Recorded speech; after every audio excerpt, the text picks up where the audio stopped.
Sometimes the people we least expect to cross paths with are the ones who change our lives forever. What if the stranger you helped turned out to be family? It was a cool, quiet evening. The streets were still, except for the occasional hum of cars rushing home. I was driving past my estate, the kind of drive where your mind wanders, thinking about tomorrow, about dinner, about life. Then I saw her. A girl, maybe 18 or 19, sitting on the roadside. She wasn't just sitting. She was crying. Not the quiet, gentle kind of crying, no. Her shoulders shook. Her face was buried in her hands. And beside her, a faded backpack, torn at the edges, sat like it had been through too much already. I slowed down for just a moment, my headlights casting a pale glow over her figure. Something inside me stirred, but I didn't stop. I kept driving. But after just 50 meters, my conscience screamed at me, "Go back." I gripped the steering wheel tighter. She's probably fine, I told myself. Maybe she's waiting for someone. But that voice inside me wouldn't let go. Go back. I sighed, hit the brakes, and pulled the car into a rough U-turn. I didn't know it then, but that decision to turn around was about to change my life forever. I rolled down my window and pulled up beside her slowly. "Hey," I called softly, not wanting to scare her. She looked up, startled.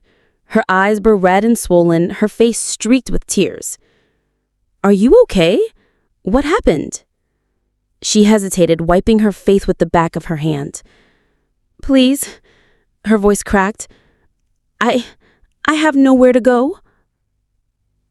I parked the car, stepped out, and walked closer. "What do you mean you have nowhere to go? Where's your family?"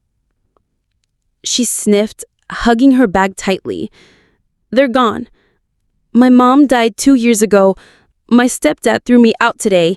He said I was old enough to figure out my life. I don't even have money for food." Her words hit me like a punch. Her voice trembled. She was trying to stay strong, but her pain poured through every syllable. Something inside me cracked open. I stared at her for a long second, my mind racing. I didn't even know this girl. She could have been anyone. But something about her, her pain, her helplessness, felt too real to ignore. Without overthinking, I said, "Come on, get in the car. It's late. You can't stay out here." Her eyes widened. "Really?" "Yes, I'm not just gonna leave you here." She hesitated, clutching her bag like a shield. You're not going to hurt me, are you?" Her question stabbed me in the heart. Imagine how much someone must have suffered to even ask that. "No," I said softly. "I just want to help." She studied my face for a long moment, then slowly stood up, clutching her bag like it carried her whole life. She slid into the car, her small frame sinking into the seat. The car was quiet for a while, only the sound of the engine and the occasional sniffle from her side. I glanced at her. "What's your name?" She hesitated before answering. "Chioma?" "Chioma," I repeated softly. "That's a beautiful name. I'm Daniel." She nodded, but didn't say much else. I tried again. "So, how long have you been out here?" Her voice was barely a whisper. "Since this afternoon. I didn't know where else to go. I thought maybe I could find somewhere safe, but..." She trailed off, staring out the window. I felt my throat tighten. "You're safe now," I said quietly. Her lips trembled like she wanted to believe me but wasn't sure she could. When we got to my house, she looked nervously clutching her bag. "It's okay," I reassured her. "You can relax here." I showed her to the guest room. "This is your room for tonight. You can shower, rest, whatever you need." She nodded, still cautious, still a little distant. I grabbed a clean towel, some of my sister's old clothes from the storage room, just simple, comfortable things. "Here," I said, handing them to her. "These might fit." She took them slowly, whispering, "Thank you." Her voice was so small, so fragile, that it almost broke me. While she showered, I made something simple, rice and stew. When she came out, her hair damp and loose, she looked different. She looked younger. She sat at the table hesitantly. "You don't have to eat if you don't want to," I said, placing the plate in front of her. But she didn't hesitate. She ate like she hadn't eaten in days.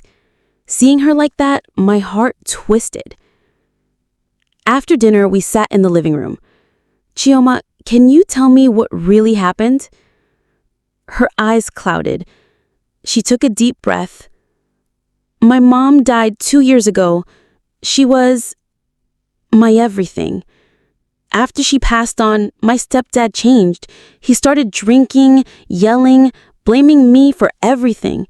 Today, he said he didn't want to see me anymore. He told me to take my bag and go. I don't even know where my real father is. I don't know if he's alive."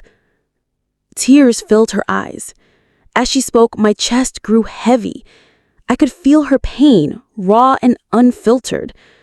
Something about her words, about her story, felt strangely familiar.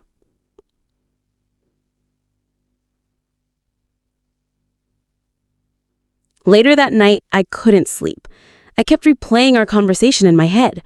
Her name, her story, the way she looked. Something nagged at me like a memory hiding just out of reach. I grabbed an old photo album from my drawer, one I hadn't opened in years. Inside were pictures from my childhood, me, my parents, and my little sister.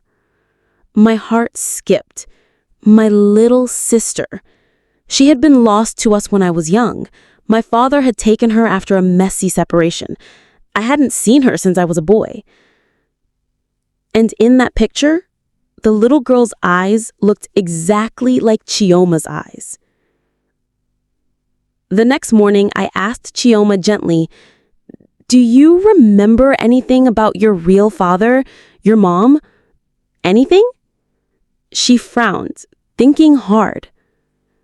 "My mom's name was Price. She used to tell me I had a big brother, but I never met him." My heart stopped. Grace. That was my mother's name. I grabbed the old photo and showed it to her. Her hands shook as she stared at it. "That's my mom," she whispered, and then she saw the little boy next to her. "That's you?" I nodded, tears filling my eyes. "Chioma," my voice cracked, "I think you're my sister." Her eyes widened, her hands flew to her mouth. And then she cried. Not the same broken cry from the street, but a cry of relief. We hugged, holding each other like we were trying to make up for every year we had lost. From that day, Chioma wasn't just the girl I found on the street. She was my sister. I promised her she would never be homeless, never be abandoned again. And slowly, the girl who had been broken and afraid began to smile again. Sometimes the smallest act of kindness, turning your car around, asking someone if they're okay, can lead to the biggest miracles. If I hadn't stopped for Chioma that night, I would never have found my sister. Never ignore that voice inside you telling you to help. You never know whose life you might change or whose life might change yours.